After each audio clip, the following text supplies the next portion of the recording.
할렐루야, 반갑습니다. 토요 새벽 예배에 오신 한 분 한 분 주님 사랑으로 환영하고 축복합니다. 우리 다 같이 먼저 우리 머리를 숙여 주님 앞에 기도하심으로 토요 새벽 예배 시작하겠습니다.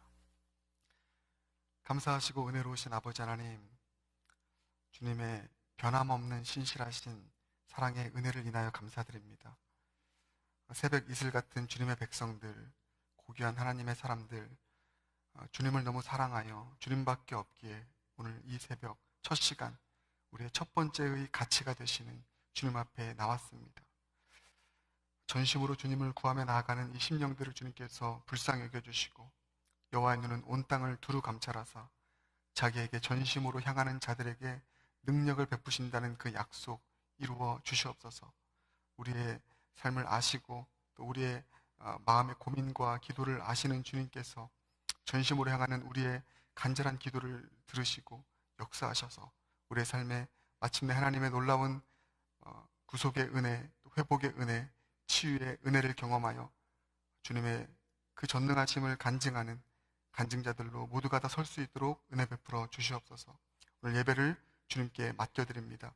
하늘에서 내려오는 평화와 은혜와 임재가 충만한 복된 예배 되길 소망하며 우리 주 예수 그리스도 존귀하신 이름으로 기도드립니다. 아멘.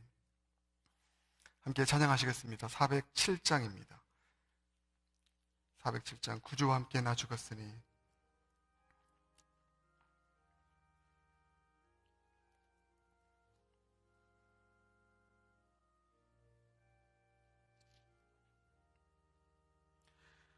구주와 함께 나 죽었으니 구주와 함께 나 살았도다. 영광의 그날에 이르도록 언제나 주만 바라봅니다. 언제나 주는 날 사랑하사 언제나 새 생명 주시나니 영광의 그날엔 이르도록 언제나 주만 바라봅니다.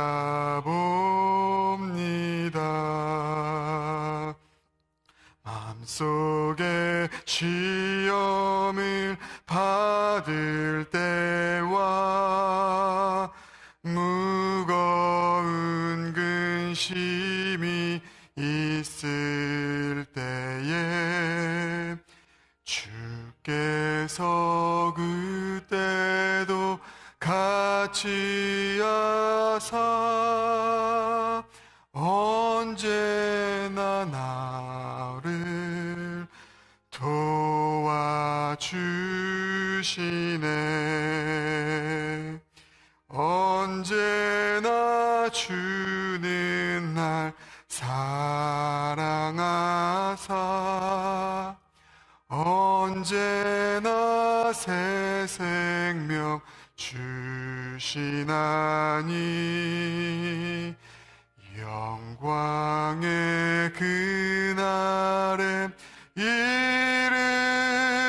이르도록 언제나 주만 바라봅니다.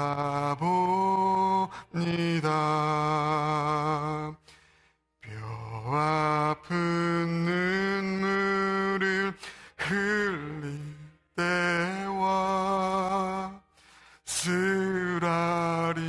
마음을 다갈 때 주께서 그때도 같이 하사 언제나 나를 생각하시네.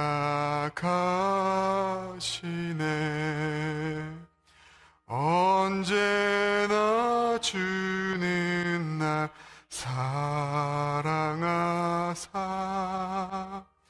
언제나 새 생명 주시나니 영광의 그날에 이르도록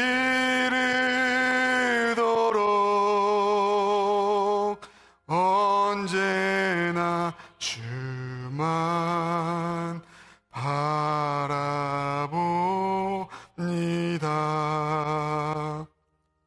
내 몸의 약함을 아시는 주, 못 고칠 질병이 아주 없네. 괴로운 날이나 기쁜 때나 언제나 나와 함께 계시네. 아멘, 아멘. 언제나 주는 날 사랑하사 언제나 새 생명 주시나니 영광의 그날에 이르도록 언제나 주만 바라봅니다.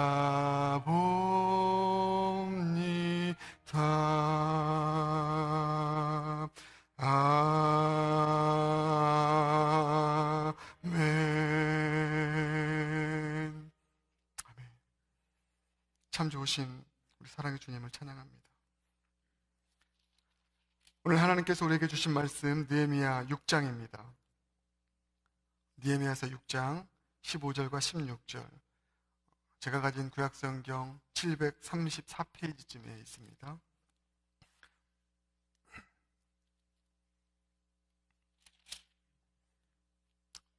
느헤미야 6장 15절 16절 우리 함께 같이 읽도록 하겠습니다. 살아계신 하나님의 말씀입니다. 시작. 성벽 역사가 52일 만인 엘루월 25일에 끝나매 우리의 모든 대적과 주위에 있는 이방 족속들이 이를 듣고 다 두려워하여 크게 낙담하였으니 그들이 우리 하나님께서 이 역사를 이루신 것을 알미니라. 아멘. 살아계신 하나님의 말씀입니다. 생각보다 빨리 회복될 수 있습니다 라고 하는 제목으로 말씀의 은혜를 나누겠습니다. 오늘 토요 새벽 예배는 방송으로 온라인 송출하는 것 없이 현장에서만 드려지는 예배고요. 그리고 일체의 이렇게 PPT나 이런 도구를 사용하지 않습니다. 그래서 여러분 성경책을 꼭 가지고 와주시고 함께 주님 앞에 집중해서 예배드리며 은혜 받으시길 바라겠습니다. 우리 모두는 크고 작은 삶의 어려움들을 가지고 있죠. 무엇보다 여전히 풀리지 않는 오래된 문제들이 있을 것입니다. 미결의 문제들. 혹시 너무 오랫동안 해결되지 않은 문제들이어서 자포자기한 그런 문제들이 있지 않습니까? 그런데 여러분, 우리가 이 관점을 바꿔서 이제 이거는 해결될 수 없어, 그냥 세월에 맡기자, 뭐 이런 일들이 있잖아요. 관점을 한번 바꿔보겠습니다. 이런 생각을 해보길 바랍니다. 어쩌면 이렇게 오래된 미결의 문제들이 사실은 진작 해결되었어야 할, 또 해결될 수 있었던 문제일지 모른다는 그런 생각이요. 이렇게 오래 끌 일이 아니었었는데, 진작 해결될 수 있었던 문제였는데, 이렇게 한번 생각해 보자라는 것입니다. 왜냐하면 오늘 우리가 보고 있는 이 느헤미야서, 느헤미야가 이룬 예루살렘 성벽 재건이 그와 같은 일이었기 때문입니다. 이 포로 귀환 후에, 바벨론에서 포로 귀환 후에 두 가지의 중요한 일들이 있었죠. 하나는 예루살렘 성전이 재건되고 또 하나는 예루살렘 성벽이 재건되는 일이었습니다. 그런데 여러분도 아시듯이 예루살렘 성전의 재건의 일이 얼마나 지지부진했습니까? 솔로몬의 성전과는 비교할 수 없는 초라한 성전이었거든요. 그런데 그 성전 하나 회복시키는데, 재건하는데 여러 가지 방해도 있고, 또 성경을 보면 이스라엘 백성들이 막상 돌아와 보니까 그 감격은 사라진 거예요. 생업에 매달리다 보니 이 성전 재건의 일이 지지부진해졌습니다. 그래서 그 솔로몬의 성전과는 비교할 수 없는 초라한 이 성전이 16년 동안이나 질질 끌면서 그렇게 결국은 재건됐는데, 이렇게 생각할 수 있잖아요. 예루살렘 성벽은 비교할 수 없는 규모입니다. 예루살렘 도성 전체를 두르는 이 성벽을 재건하는 일 아닙니까? 이게 얼마나 큰 사업입니까? 또 포로 귀환 후에 재정적인 문제도 있을 것이고요. 이런 거 생각하면 지레지레 포기할 수 있어요. 이거는 여러분, 우리 그냥 언젠간 되겠죠. 우리 오랫동안 한번 하나하나씩 해나갑시다. 이렇게 생각할 수 있고요. 그리고 이게 참 이 성벽이 오랫동안 방치되었던 문제였습니다. 그만큼 건드리기가 쉽지 않은 문제였어요. 그렇기 때문에 지레 겁먹고 오랫동안 또 재건하지 못했던 그 일이 바로 성벽 재건의 일이었습니다. 그렇게 생각했던 분들 많았을 거예요. 그러니까 이렇게 시간이 지나도록 예루살렘 성벽 재건 안 된 것이죠. 그런데 여러분, 이게 웬일입니까? 52일 만에, 오늘 본문을 보면 그 엄청난 규모의 역사가 52일이라는 아주 짧은 기간에 끝이 나고 맙니다. 느헤미야가 바로 그 일을 이루게 된 것이죠. 그러니까 생각보다 빨리 예루살렘 성벽이 재건이 된 것입니다. 우리의 삶도 마찬가지라는 것이죠. 여러분, 우리가 다시 한번 오늘 이 부분 놓고 여러분 기도하시는 거예요. 여러분의 삶에 무너진 부분들, 오랫동안 해결되지 못했던 내 가정의, 내 삶의, 내 영혼의 미결의 문제들. 그래서 이와 같은 문제들을 해결하려고 하는데 이게 안 되니까 그냥 지레 이렇게 생각해 버리는 경우가 있을 거예요. 그래, 쉽게 해결되지 않을 거야. 아주 오랜 시간 걸릴 거야. 그냥 놔두자. 세월에 맡기자. 난 못해. 이런 문제들 분명히 있을 것입니다. 저도 있었거든요. 여러분, 그런데 오늘 이 말씀 드리고 싶은 것입니다. 그것 자체가 하나님의 뜻이 아닐 수도 있다. 제가 주일날 설교했지만 우리가 너무 조급하게 속도전을 내는 것도 위험하지만 지레 겁먹고 해야 될 일을 안 함으로 인하여서 늘 거기에 갇혀 있는 것, 그것 또한 안타까운 일이라는 것입니다. 이렇게 생각하면 정말 원통한 일이에요. 너무 안타까운 일입니다.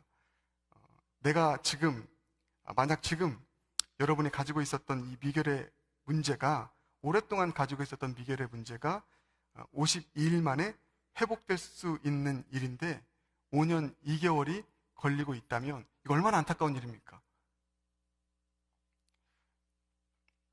영락교회의 어려움이 사실은 52일 만에 끝낼 수 있었던 문제였어요. 그러니까 가정의 부자라는 거예요. 그런데 5년 2개월, 10년이 지나도 지금 회복되지 못하고 있는 문제라면 이거 얼마나 안타까운 일이고 답답한 일입니까? 그런 거 생각하면 섬뜩하죠. 그래서 오늘 설교를 통해서 모두 이 부분을 우리가 점검할 수 있는 저와 여러분 되길 바라겠습니다.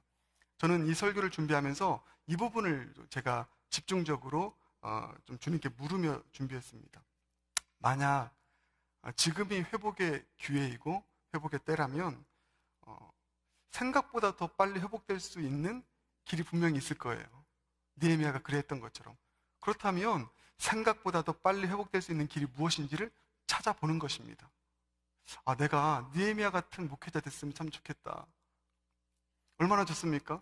저와 같은 사람이 느헤미야 같은 사람이 되어서 생각보다 빨리 교회가 회복되어지는 그 일에 쓰임받는 목회자가 된다면, 또 생각보다 빨리 여러분의 삶에 무너진 성벽을 재건하는 그 일에 제가 도움이 되는 느헤미야 역할을 한다면 얼마나 신나는 일입니까? 여러분도 마찬가지고요. 생각보다 빨리 그 일을 해결할 수 있는 하나님의 느헤미야로 여러분 쓰임 받는다면 얼마나 좋은 일이겠습니까? 그거 한번 살펴보자라는 것이죠. 자, 이 느헤미야가 생각보다 빨리 52일 만에 예루살렘 성벽을 재건할 수 있었던 중요한 세 가지의 요인을 우리는 발견하게 됩니다. 이 세 가지의 요인을 꼭 마음에 새기십시오. 그리고 이것을 놓고 기도해야 됩니다. 첫 번째는 집중력입니다. 집중력. 느헤미야가 52일 만에 성벽 재건의 역사를 끝낼 수 있었던 것은 집중력이에요. 오직 예루살렘 성벽 재건의 모든 역량을 그가 쏟아 부은 것입니다. 그거 외에는 생각하지 않았어요. 하나님께 주신 사명이거든요. 그 사명 외에는 모든 것들을 다 내려놓고 오직 그 하나에 집중했던 이 고도의 집중력. 여러분, 이 집중력 놓고 우리 기도해야 되는 것입니다. 이거 참 당연한 일 같죠? 그런데 너무 안 되는 일이에요. 기도도 마찬가지잖아요. 기도 집중하려고 하다가 무슨 일이 생기면 이거 했다 저거 했다. 잘 안 됩니다, 집중력이. 그런데 회복의 문제 해결을 위해서 사실 가장 중요한 것이 바로 이 집중력, 고도의 집중력입니다. 그 대표적인 예가 뭘까요? 저는 언제나 우리 예수님을 꼽습니다. 우리의 궁극의 모델 예수님. 예수님의 예루살렘 성벽 재건과는 비교할 수 없는 대프로젝트, 십자가 대프로젝트. 엄청난 프로젝트 아닙니까?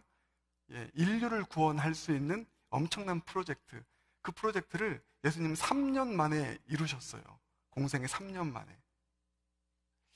여러분, 예수님께서 이와 같은 십자가의 대프로젝트를 3년 만에 이룰 수 있었던 것은 무엇일까요? 집중력이죠. 오직 십자가를 향해서만 예수님은 이 공생의 길을 걸어가셨습니다. 수많은 유혹이 있었습니다. 사단의 유혹과 시험으로부터 출발하잖아요. 그리고 엄청난 반대가 있었어요. 모함도 있었어요. 제가 참고로 이거 하나 말씀드릴게요. 아직도 제가 기도하고 있는 부분인데 그 목회자가 3개 조심해야 된다고 하잖아요. 3가지. 여러분도 마찬가지지만 돈과 여자와 명예. 저는 이 명예가 가장 저에게는 우상이 될 수 있는 부분입니다. 그래서 모함을 당하는 거, 오해받는 거 못 참겠어요. 집중력 있게 가다가도 뭔가 그런 일이 들리면은 그거 해결하려고 빠졌던 것들이 저에게 있었는데 그러면 흐트러지더라고요. 그거 수습해야 되니까. 옳지 않더라고요. 그거 하나님께서 해결하시잖아요. 그렇잖아요. 맡기고 가는 건데. 예수님 얼마나 많은 유혹이 있었습니까? 사람들이 예수님 막 고치시고 치유하시니까 우리의 왕이 되어달라고 막 그러니까 그러면 그래 조금 왕하다가 십자가 지자. 그러면은 5년, 6년 어느 도시 가서 이 교회에서 좀 담임 목회하고 왕으로 삼는다니까 그 다음에 십자가 지지. 그럴 수 있잖아요. 그런데 예수님의 관심은 오직 십자가. 누가 뭐라고 해도 십자가.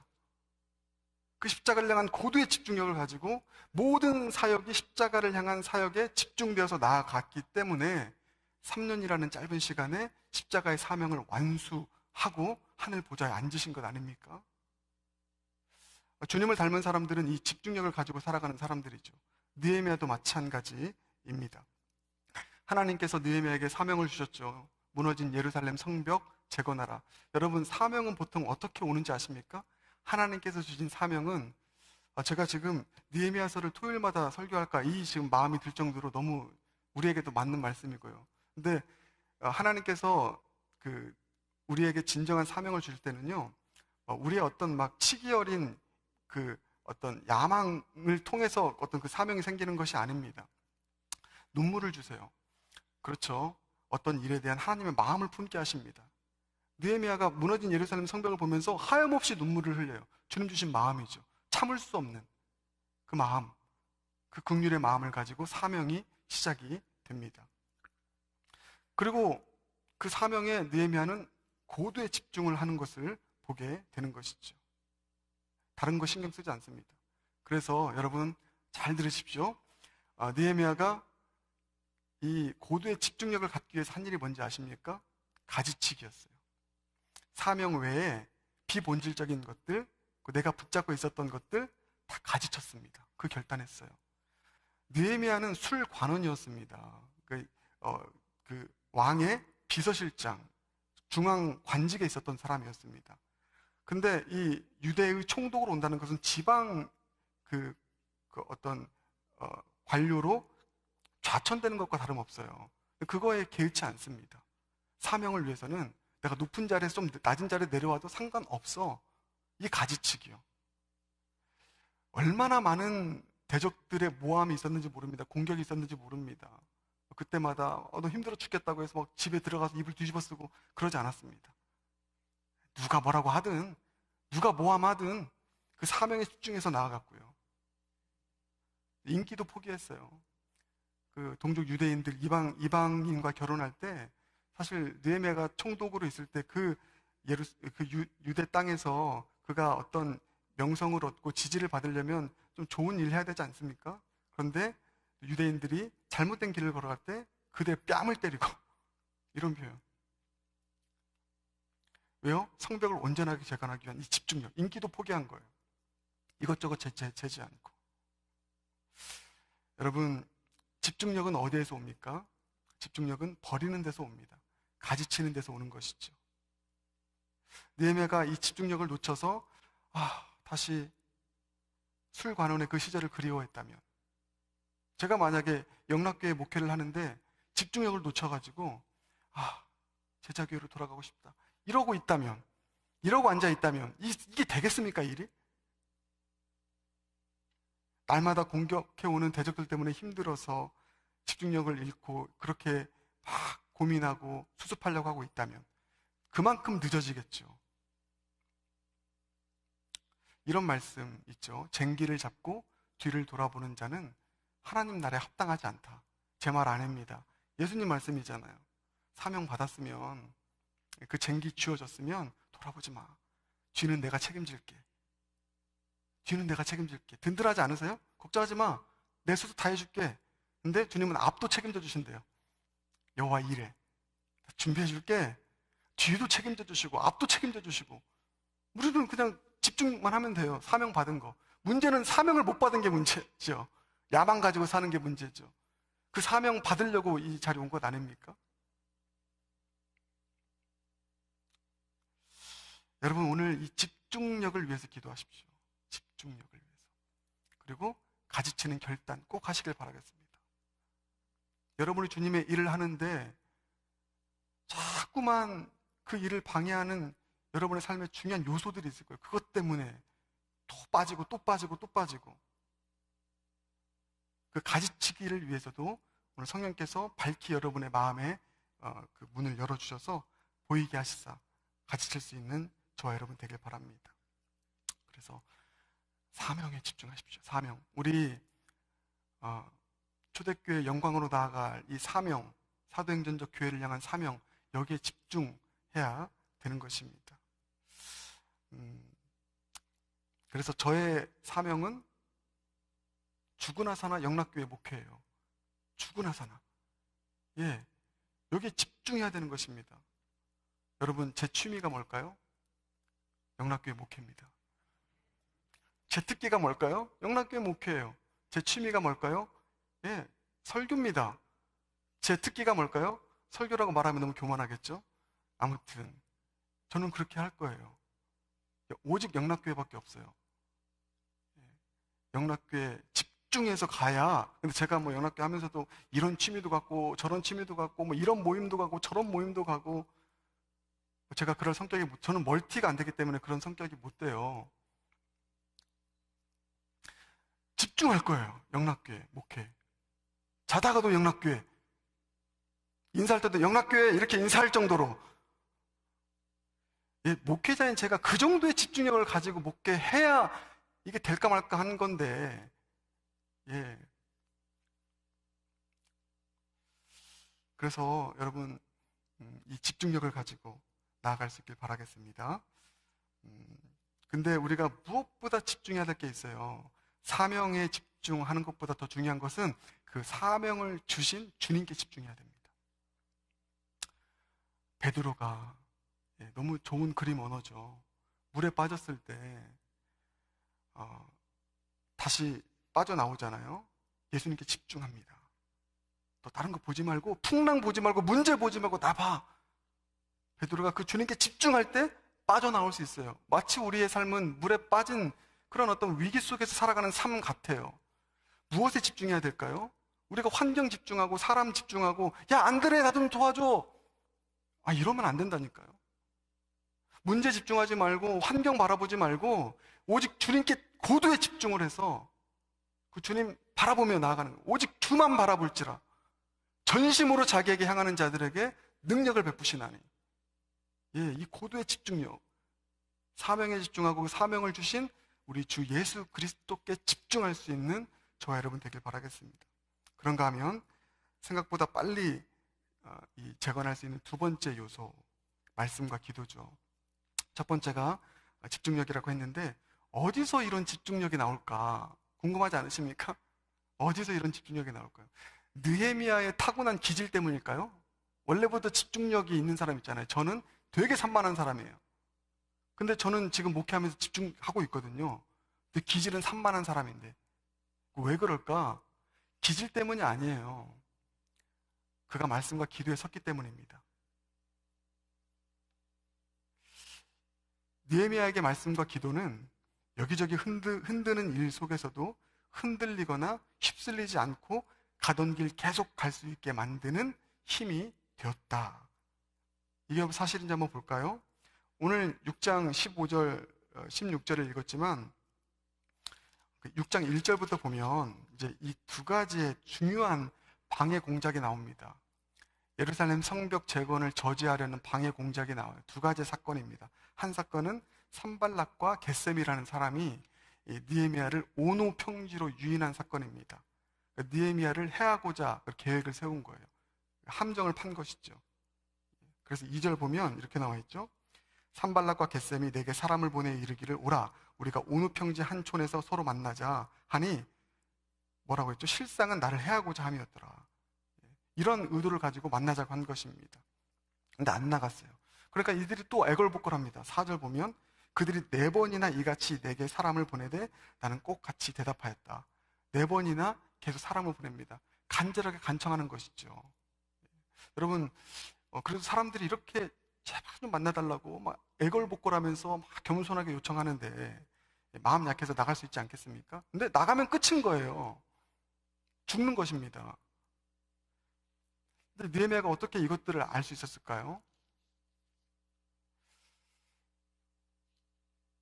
그리고 또 6절을 보면 이것도 이제 안 나가니까 헛소문을 퍼뜨립니다. 제가 제일 싫어하는 이 모함. 그 글에 이르기를 이방 중에도 소문이 있고 가스무도 말하기를 너와 유다 사람들이 모반하려 하여 성벽을 건축한다 하나니 네가 그 말과 같이 왕이 되려 하는도다. 이런 소문이 돌고 있다는 거예요. 지금 느헤미야 당신이 왕 되려고 지금 반역을 꾀하고 있다는 소문이 돌고 있는데 큰일 났다. 빨리 나와보라. 얼마나 답답한 일입니까? 그러면 저 같으면 당장 나가가지고 빨리 그 수습하고 이럴 수 있는데 그 함정에 그가 넘어가지 않습니다. 그가 이렇게 대답을 하죠. 9절 보면 이렇게 나옵니다. 이는 그들이 다 우리를 두렵게 하고자 하여 말하기를 그들의 손이 피곤하여 역사를 중지하고 이루지 못하리라 함이라. 이제 내 손을 힘있게 하옵소서 하였노라. 그들에게는 단호하게 이제 반대의 뜻을 표하고요. 중요한 마지막 말. 이제 내 손을 힘있게 하옵소서. 그가 무엇을 했다라는 것입니까? 기도했다라는 거예요. 이런 엄청난 일들, 모함을 듣고 이런 일들 속에서 힘도 빠지고 이 열심히 하려고 했던 그런 손의 힘도 다 빠질 수 있지만 그가 무엇을 했습니까? 주님, 이제 내 손을 힘있게 하옵소서. 이게 여러분 아주 중요한 느헤미야가 힘 빠지지 않고 흔들리지 않고 갈 수 있었던 결정적인 계기였습니다. 여러분, 기도는 어떤 역할을 합니까? 사사로운 감정에 휘둘려서 이를 그르치지 않고 하나님의 대의를, 하나님의 뜻을 쫓아가게 하는 힘이 되는 것입니다. 왜요? 기도는 하나님의 뜻을 찾는 것이고 구하는 것이고 뜻을 발견하는 것이기 때문에. 그래서 정말 주님께 고도의 집중을 하며 기도하는 사람은 분별의 영을 갖게 되는 것입니다. 또 어떤 모함과 공격에도 넘어지지 않고 선을 행하다 낙심하지 말라 이런 말 있잖아요. 선을 행하다 낙심하지 않을 힘은 기도에 있습니다. 기도하면 그 힘 주시더라고요. 제가 이 목회를 지금까지 할 수 있었던 힘이었고 앞으로도 할 수 있는 힘입니다. 목회하다 보면 힘 빠지죠. 손에 힘 빠지죠. 그럴 일 정말 많더라고요. 근데 언제 힘 얻는지 아십니까? 기도할 때, 새벽 이 제단에서. 언제나 죽을 것 같다가도 일어나서 이 자리에 앉아서 기도하면 힘 주세요, 다시. 무슨 힘인지 하늘의 힘을 주세요. 그래서 내 손을 힘있게 없어서 힘 주시더라고요. 주님, 이렇게 힘 빠지는 이야기 너무 많이 듣고 저 정말 속상해요. 이렇게 열심히 섬겼는데 어떻게 이런 저의 명성이 이렇게 헛되게 들려줄 수 있겠습니까? 네, 힘을 주시네요. 느헤미야는 기도의 사람이었습니다. 느헤미야 1장부터 그는 기도했잖아요. 기도를 통해 사명받았고 왕 앞에서 허락 구할 때도 기도하고 허락 받았고요. 결정적인 순간 때마다 기도. 그게 집중력이 된 것입니다. 또 하나 다른 위협이 찾아오죠. 이번에 스마야라는 사람이 올무를 받습니다. 10절 보면 대적이 느헤미야를 죽이려고 하니까 빨리 하나님의 성전에 피하라. 이것도 참 좋은 것 같잖아요. 그런데 이것 또한 올무였습니다. 그들이 매수한, 산발락과 게셈이 매수한 사람이 스마야였던 것이죠. 근데 느헤미야가 어떻게 이 성전으로 피하라는 이 요청을 그가 거절하고 또 집중할 수 있었는가? 10절입니다. 11절. 내가 이르기를 나 같은 자가 어찌 도망하며 나 같은 몸이면 누가 외소에 들어가서 생명을 보존하겠느냐. 외소가 뭡니까? 그 성막이잖아요. 성전, 그러니까 지성소가 있고 성전이 있고 거기는 제사장만 들어갈 수 있는 거 아닙니까? 말씀에 의거해 볼 때 아무리 생각해도 상황은 이래요. 이성적으로 생각하면 그렇게 가는 게 맞는 것 같아요. 그런데 하나님의 말씀의 기준 보니까 나 같은 사람이면 들어갈 수 없는 거거든요. 그에게는 말씀이 기준이었습니다. 말씀이 그에게 원칙이 된 것이죠. 그래서 넘어지지 않고 흔들리지 않고 가던 길을 갈 수 있게 하는 힘이 되었던 것을 우리는 보게 됩니다. 여러분, 잘 생각해 보십시오. 죄송합니다. 이제 거의 다 끝났습니다. 내가 진짜 새벽 기도는 15분에 끝내려고 그랬는데 우리의 삶의 문제들이 왜 쉽게 이렇게 회복이 안 될까? 열심히 해보려고 하는데 사단이 파놓은 올무에 자주 빠지잖아요. 왜 그럴까? 생각해보면 우리가 말씀과 기도 가운데 굳게 서지 못한 것이 대부분이더라고요. 내가 그때 조금 더 깨어서 기도했더라면 빠지지 않았을 텐데, 흔들리지 않았을 텐데, 내가 그때 이 말씀 붙들었다면 내가 그때 빠지지 않았을 텐데, 이 말씀이 분명하게 말하고 있었는데 내가 왜 이 말씀을 몰랐지? 내가 왜 그때 기도하지 않고 내가 왜 저 인간한테 내가 상의를 해가지고 왜 내가 이 모양이 됐지?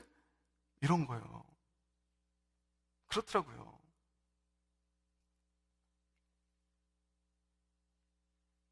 다시 한번 말씀과 기도는 우리로 하여금 흔들림 없는 바른 원칙, 하나님의 뜻이라는 바른 원칙을 세우게 합니다. 그래서 무엇이 참이고 거짓인지를 분별할 수 있는 힘을 가져다 줍니다. 원칙에 바로 서지 못하니까 상황과 환경에 타협하게 돼요. 타협이 큰 문제입니다.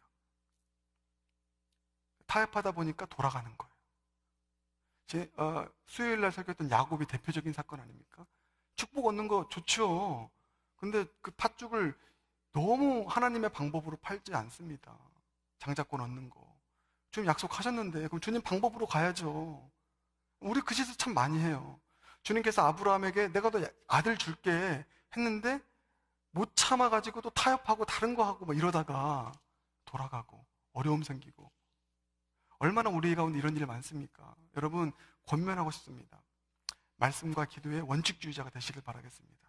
말씀의 원칙주의자가 되세요. 그러면 조금 돌아가는 것 같아요. 조금 손해보는 것 같습니다. 그러나 반드시 그건 정도이기 때문에 주님의 뜻이 이루어집니다. 그래서 우리 생각보다 빨리 회복될 여러분의 가정, 영락교회를 위해서 우리가 해야 될 것은 말씀과 기도에 굳게 서는 것. 다른 거 보지 말고요. 인간적인 방법 강구하지 말고요.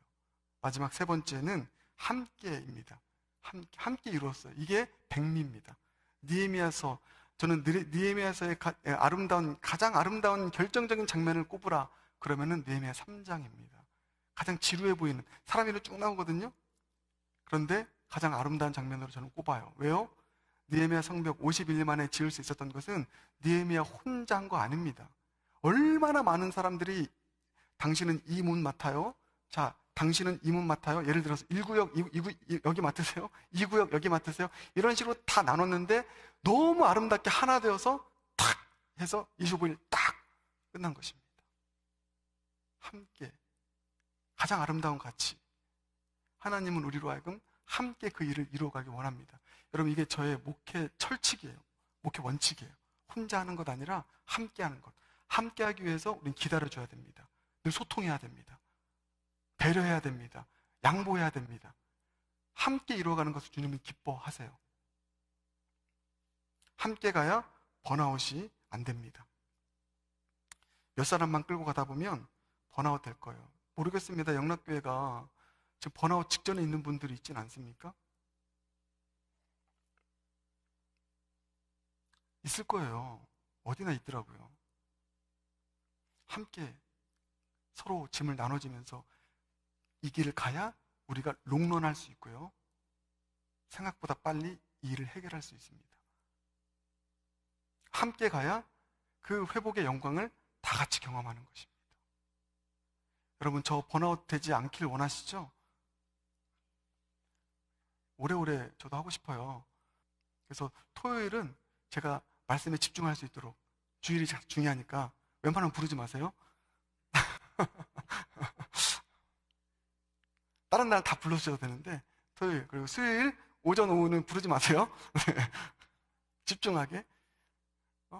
저도 번아웃 되지 않으려면, 근데 정말 감사한 거는 영락교회 왜 이렇게 일꾼이 많은지요. 정말 일꾼이 많아요. 이거 제가 여러분께 잘 보려고 하는 소리가 아니라 준비된 일꾼 너무 많습니다. 조금만 불 붙이면은 확 타오를 거예요. 계속 그렇게 함께 갑시다.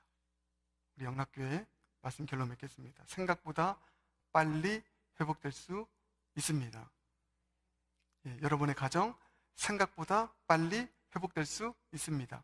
때와 시기의 방법의 문제는 하나님의 주권입니다. 모릅니다. 우리 어떻게 될지.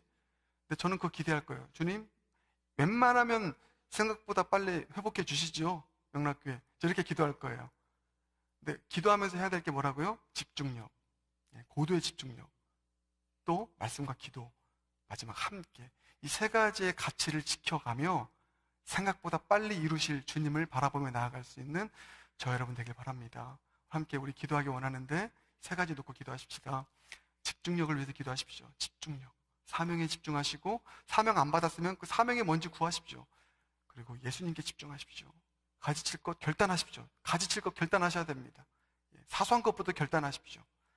그리고 말씀과 기도에 집중하겠다. 마지막, 함께 이 일을 이루어가겠습니다. 함께 이 일을 이루어가는데 내가 너무 내가 독단적이고 내가 너무 자기 고집이 있다면 이 고집도 내려놓고 양보할 수 있는 내가 되게 해주세요. 이렇게 기도하며 나아갈 수 있는 저 여러분 되길 바랍니다. 함께 우리 말씀 붙잡고 기도하시다가 여러분 개인적으로 기도하시고 이제 자연스럽게 돌아가시면 되겠습니다. 우리 같이 기도하겠습니다. 주님 앞에 기도합니다.